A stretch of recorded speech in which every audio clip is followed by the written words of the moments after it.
अभिवादन स्वीकार हो रामचंद्र मौर्य का। हमारे चैनल में आपका स्वागत है। आज हम चर्चा करेंगे उत्तर प्रदेश चुनाव पर। उत्तर प्रदेश चुनाव में अंततः ऊंट किस करवट बैठेगा, यह तो अभी भविष्य के गर्भ में छिपा हुआ है, लेकिन अभी चुनाव 5 महीने लगभग बाकी हैं और घमासान शुरू हो चुका है। इस घमासान में मुख्य पार्टियां हालांकि कई हैं। भारतीय जनता पार्टी है, समाजवादी पार्टी है, बसपा है, आरएलडी है, जन अधिकार पार्टी है और आप पार्टी है, आम आदमी पार्टी। बहुत सारी पार्टियां हैं चुनाव में, लेकिन मुख्य मुकाबला अगर देखा जाए तो सिर्फ 2 पार्टियों में है। वो है भारतीय जनता पार्टी और समाजवादी पार्टी। समाजवादी पार्टी अच्छे से टक्कर दे रही है और पूरी तैयारी कर चुकी है। उसकी तैयारियां पहले से ही चल रही थी और अभी भी चल रही है और रणनीति बनाने के लिए रणनीतिकार लगे हुए हैं।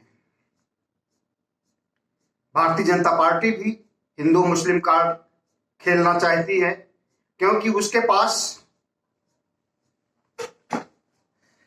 मुद्दे तो हैं नहीं, मुद्दों पर तो चुनाव वो लड़ नहीं सकती है। हिंदू मुस्लिम कार्ड, ध्रुवीकरण और एक घटिया राजनीति के तहत वो चुनाव जीतने का प्रयास करेगी। जो जरूरतें जनता की होती है, जो आम आदमी की जरूरतें होती हैं, आम आदमी की समस्याएं होती हैं, उससे उसका कोई सरोकार नहीं है। अगर वो उसको देखना चाहेगी तो न तो वो बेरोजगारी दूर कर सकी है, न तो किसानों को खुश कर सकी है और न कोरोना काल में मौतों को रोक सकी है। कुछ भी उसके पास नहीं बचा है जिसे कि ले करके जनता के बीच जाए कि मैंने ये किया है और ये करेंगे आगे। ऐसा उसके पास कोई मुद्दा नहीं है। फिलहाल बंगाल की तरह यूपी में भी खेला शुरू हो चुका है, चुनावी खेला। अब इस चुनावी खेला में कौन बाजी मारेगा अभी तो कुछ नहीं कहा जा सकता है, लेकिन संकेत मिलने शुरू हो गए हैं, जो कि अभी के निष्कर्ष के आधार पर कहा जाए तो मुख्य 2 पार्टियां हैं, समाजवादी पार्टी और भारतीय जनता पार्टी। इन्हीं दोनों के बीच मुकाबला होगा और इन्हीं दोनों के बीच हार जीत का फैसला होगा।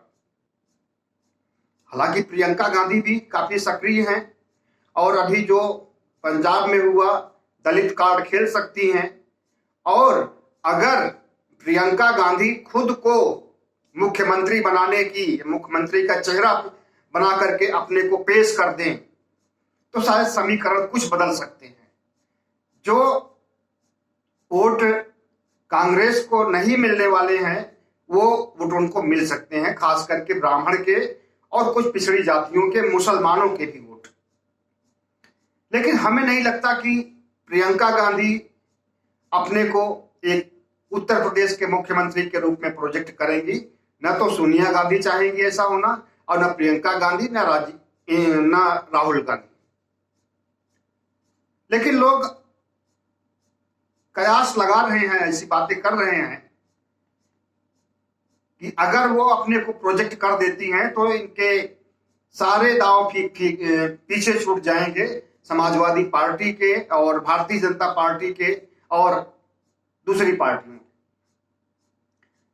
उधर मायावती हैं जो कि पूरी ताकत लगा रही है, ऐसी बात नहीं है, लेकिन मुख्य धारा में वो दिखाई नहीं दे रही हैं कहीं भी। भारतीय जनता पार्टी की बी पार्टी कही जाती हैं। भारतीय जनता पार्टी पर तो अटैक कर नहीं सकती हैं। भारतीय जनता पार्टी की अक्षमताओं को, इनकम्बेंसी को उसकी नाकामियों को मायावती तो उजागर कर नहीं सकती हैं, हालांकि कर सकती हैं लेकिन करेंगी नहीं। सिर्फ समाजवादी पार्टी के ऊपर बरस रही हैं। समाजवादी पार्टी के ऊपर बरसने से कोई फायदा नहीं होने वाला है मायावती को, क्योंकि जनता समझ रही है कि मायावती की सियासत कहां से कहां पहुंच गई है। जय भीम नमो बुद्धाय से शुरू कराया था कभी कांशीराम ने, और आज वो जय श्री राम तक पहुंच गई है, और अब तो त्रिशूल लेकर के सभाओं में, रैलियों में जाने लगी हैं। 11% वोट के खातिर वो अपने 22% वोट जो कि दलितों के हैं, 22% नहीं, लगभग 19-20% वोट को खो रही हैं, और ओबीसी के वोट को भी खो रही है। ओबीसी के वोट लगभग 45% हैं उत्तर प्रदेश में। इनमें मायावती अगर सक्रिय होती तो कुछ वोट हासिल कर सकती थी, लेकिन उन्हें तो सिर्फ एक समुदाय दिखाई दे रहा है। यहां तक कि दलित कार्ड भी भूल चुकी है, सिर्फ ब्राह्मण। इसकी वजह यह है कि भारतीय जनता पार्टी को ब्राह्मणों का वोट मिलने वाला नहीं है। जितने ब्राह्मणों की हत्या हुई है, ब्राह्मणों पर जितना अत्याचार हुआ है, ब्राह्मणों पर ठोक देने और मार डालने की जो कवायद हुई है, उससे पूरा ब्राह्मण समुदाय खफा है। इसलिए भारतीय जनता पार्टी ने मायावती को प्रोजेक्ट कर दिया कि तुम पूरा ब्राह्मणों का वोट घसीट करके लाओ, और हम जो है दूसरी जातियों का, दूसरे समाज के लोगों का वोट लाते हैं, तो हो सकता है कि हमारी और तुम्हारी मिलजुल करके सरकार बन जाए। अगर तुम्हारे विधायकों की संख्या ज्यादा होगी तो तुम्हें मुख्यमंत्री बनाया जाएगा, हमारे विधायकों की संख्या ज्यादा होगी तो हमारा मुख्यमंत्री बनेगा, और तुम्हारी तरफ से कोई उप मुख्यमंत्री बन जाएगा। यही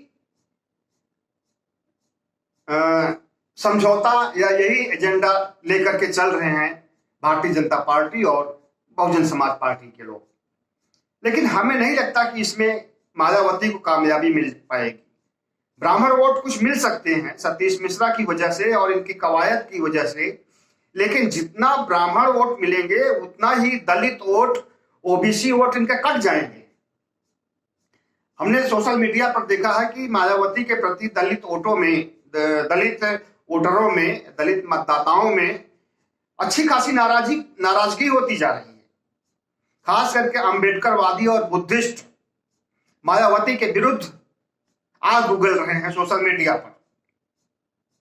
असल में जब कोई सिद्धांत लेकर के कोई चले और उस चुनावी जीत के लिए उस अपने सिद्धांत से हट जाए, जिस मनुवाद को इन्होंने गाली दिया था, ऐसी ऐसी गालियां दिया था कि उसे बोला नहीं जा सकता, बताया नहीं जा सकता और सुना भी नहीं जा सकता, और उसके बाद जिसको गाली दिया अब उसी को सीने से लगा रही हैं और उसी का गुणगान कर रही हैं और उसी का वोट चाहती हैं। तो मायावती का ब्राह्मण प्रेम जो है वो भाजपा की वजह से है, और भाजपा की ये रणनीति है कि ब्राह्मण वोट उसे नहीं मिलेगा तो पूरा ब्राह्मण, ठाकुरों का वोट भाजपा को पूरा मिल जाएगा, क्योंकि योगी ठाकुर है। तो ठाकुरों का वोट मिल जाएगा, ब्राह्मणों का वोट मिल जाएगा, ओबीसी को पटाने की कवायद चल रही है। ओबीसी को पटाने के लिए 27 मिनिस्टर बनाए गए केंद्र में ओबीसी के, और अभी कुछ लोक लुभावन बातें और उनके सामने लाई जाएंगी और उन्हें पटाने की पूरी कोशिश की जाएगी। लेकिन हमें नहीं लगता कि इनके लोक लुभावन बातों से, लोक लुभावन नारों से ओबीसी पट जाएगा और वो उनको वोट देगा। ओबीसी की सबसे बड़ी मांग को तो उन्होंने माना नहीं। ओबीसी की सबसे बड़ी मांग थी ओबीसी जनगणना, जिसके लिए नीतीश कुमार, तेजस्वी भी आकर के प्रधानमंत्री से मिल करके चर्चा किए। अब उस चर्चा में क्या चर्चा हुई, क्या बातें हुई, क्या आश्वासन मिला, क्या नहीं मिला, ये तो बाहर बातें नहीं आ सकी हैं। लेकिन एक दबाव बनाने की कोशिश की गई। वो भारतीय जनता पार्टी के सांसद भी उसमें शामिल हैं जो दबाव बनाया गया था। लेकिन भारतीय जनता पार्टी ओबीसी जनगणना को लाने के मूड में नहीं है, क्योंकि उसके ऊपर उसके बॉस जो बैठे हुए हैं मोहन भागवत आरएसएस, वो नहीं चाहेगा कि ओबीसी जनगणना हो। और जो वो नहीं चाहेगा तो नरेंद्र मोदी की औकात नहीं है कि वो अपने से इतना बड़ा कोई फैसला कर सके। जब वो एक प्रदेश के मुख्यमंत्री को नहीं हटा सके, हटाने की बात तो दूर, अपने आदमी को उप मुख्यमंत्री नहीं बना सके, अरविंद शर्मा को पूरी ताकत लगा दी है, लेकिन उप मुख्यमंत्री या मंत्री नहीं बना सके नरेंद्र मोदी उत्तर प्रदेश सरकार में। तो इस तरह से उत्तर प्रदेश की राजनीति दो ध्रुवों में फंसी हुई है और अनिश्चितता का माहौल ज्यादातर भारतीय जनता पार्टी में। एक तो योगी मोदी का टकराव या आरएसएस मोदी का टकराव, इसको दोनों रूप से कह सकते हैं, योगी मोदी का टकराव, या क्योंकि आरएसएस कट्टर हिंदुत्व का समर्थक है और वो कट्टर हिंदुत्व योगी में कूट कूट करके भरा हुआ है। तो नरेंद्र मोदी की नीतियां, नरेंद्र मोदी की स्ट्रेटजी और शाह की चाणक्य बुद्धि उत्तर प्रदेश के चुनाव में कामयाबी की तरफ नहीं बढ़ पाएंगी। और इसकी खास वजह आरएसएस से मोदी का टकराव माना जाएगा। अगर आरएसएस मोदी की राजनीति में दखल देना बंद कर दे तो शायद मोदी पहले जैसे फिर शक्तिशाली हो जाएंगे, जैसे धड़ाधड़ राज्यों को जीतते गए और कीर्तिमान स्थापित कर दिया था। लेकिन अब मोदी युग का उतार है, पूरी ऊंचाई तक पहुंच चुके हैं, उसके उतार पर है, और इस उतार पर उनको और नीचे रसातल में ढकेलने के लिए आरएसएस भी ताकत लगा रहा है। आरएसएस तो समझ रहा है कि उसकी प्रोन्नति के लिए, उसके उत्थान के लिए हम काम कर रहे हैं, उसके प्रगति के लिए हम काम कर रहे हैं, लेकिन उसका जो काम करने का तौर तरीका है वो सिर्फ हिंदुत्व से प्रेरित है और वो हिंदुत्व की पॉलिटिक्स हर जगह नहीं चलती है। अगर नरेंद्र मोदी ओबीसी कार्ड नहीं खेल पाएंगे तो गारंटी के साथ कहा जा सकता है कि चुनाव हार जाएंगे। इस कार्ड में केशव प्रसाद मौर्य को मुख्यमंत्री बनाना भी है, ओबीसी जनगणना भी है, और ओबीसी को पटाने के लिए लोक लुभावन नारे देना और कोशिशें करना भी है। उत्तर प्रदेश में 41 से 45% मानकर चलिए कि ओबीसी वोटर हैं। ओबीसी वोटर में एक तो पिछड़ा वर्ग हो गया, एक अति पिछड़ा वर्ग हो गया। जो अति पिछड़ा वर्ग हो गया उसका वोट और पिछड़े वर्ग का वोट इनको 2019 में बहुतायत मिला था, काफी मात्रा में मिला था। इसी से उत्तर प्रदेश में इनकी सरकार बन पाई थी। उसकी वजह थी ओबीसी केशव मौर्य, ओबीसी स्वामी प्रसाद मौर्य। स्वामी प्रसाद मौर्य बसपा से टूट करके आए थे और पूरी ताकत लगाया इन्होंने। कुशवाहा समाज का लगभग 14% वोट स्वामी प्रसाद मौर्य की वजह से ही भारतीय जनता पार्टी को मिल पाया और दूसरी ओबीसी जातियों का भी वोट मिला था। लेकिन वैसी स्थिति आज नहीं है कि स्वामी प्रसाद मौर्य संपूर्ण कुशवाहा समाज का वोट दिला सके। अपने अंधभक्तों का वोट दिला सकते हैं, जो उनके खास हैं, चेले चपाटे और उनके निगरानी में काम करने वाले, उनसे फायदा उठाने वाले, वोट दे सकते हैं वोट बीजेपी को। बाकी कुशवाहा समाज का वोट हम नहीं समझते हैं कि 14% वोट भारतीय जनता पार्टी को मिल पाएगा। अगर ओबीसी जनगणना की बात मान ली जाती है तो कुछ वोट मिल सकता है, लेकिन ज्यादा नहीं। तो उत्तर प्रदेश की राजनीति में सिर्फ दो ही पार्टियां नहीं है, और भी पार्टियां हैं जो कि उटकटवा पार्टी कही जा सकती हैं, लेकिन उटकटवा पार्टियों से समाजवादी पार्टी के अखिलेश यादव ने समझौता कर लिया है, एक एक को बुला करके अपने पास। जन अधिकार पार्टी के बाबू सिंह कुशवाहा से मिल चुके हैं और उनसे सीटों पर तो तालमेल नहीं हो पाई, लेकिन पर्दे के पीछे समझौता हो चुका है कि अगर उनकी पार्टी के 2-4 भी एमएलए जीतते हैं तो वो समर्थन करें। इसी तरह से चंद्रशेखर आजाद भी पर्दे के पीछे से समाजवादी पार्टी का समर्थन कर रहे हैं और उनका भी आश्वासन अखिलेश यादव को मिल चुका है। प्रियंका गांधी है, प्रियंका गांधी से तो कोई इनका समझौता नहीं हो सकता है, लेकिन वो अपनी साख बचाने के लिए काफी समय से प्रयासरत हैं। हाथरस कांड में वो प्रमुखता से उनका जाना, और भी हरदोई और भी जगहों पर जहां दलितों के साथ, ओबीसी के साथ अत्याचार हुआ, वहां पहुंचकर अपनी उपस्थिति दर्ज की थी। कहीं कहीं तो समाजवादी पार्टी के लोग नहीं पहुंच पाए, लेकिन प्रियंका जरूर पहुंच गई। लेकिन प्रियंका के इतनी कवायद से कहिए कि उन्हें भरपूर वोट मिल जाए और वो पहले जैसी स्थिति में आ जाए तो संभव नहीं है। कांग्रेस पार्टी की बहुत बड़ी भूल रही है कि वो समय के पहिए को, समय चक्र को परख नहीं सकी थी। अगर जब मंडल कमंडल की राजनीति हो रही थी, उस समय कांग्रेस मंडल की तरफ झुकाव बना देती तो शायद यूपी में भारतीय जनता पार्टी की सरकार नहीं बनती। लेकिन कांग्रेस तो कभी कभी ऐसा लगता है कि वो भारतीय जनता पार्टी से भी ज्यादा ब्राह्मणवादी है।